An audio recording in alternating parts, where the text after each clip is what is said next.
un atelier sur la politique nationale de l'eau au Gabon après la phase d'ouverture des travaux.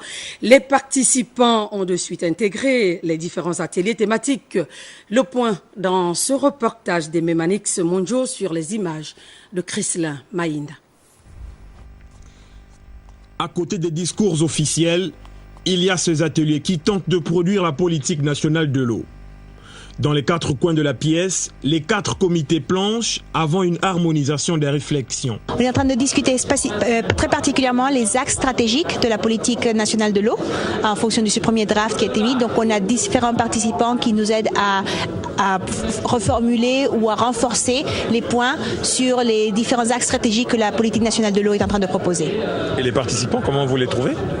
Très engagés. On a une conversation, des discussions très très riches avec de très bons éléments conceptuels qui vont renforcer cette politique. Administration centrale, opérateurs économiques, sociétés civiles, ONG et bailleurs de fonds, tous réunis pour élaborer un document solide qui permettrait à tout Gabonais de revendiquer un accès fiable à l'eau potable.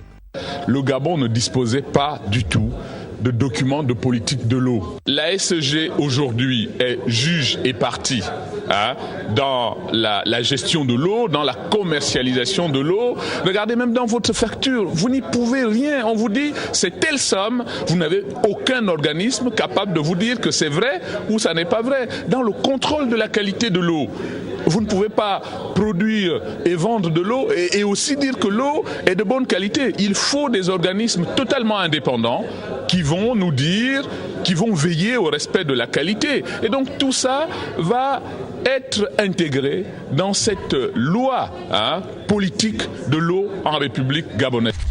Les discussions se tiennent sur 24 heures. Le rapport, quant à lui, sera connu le jour d'après.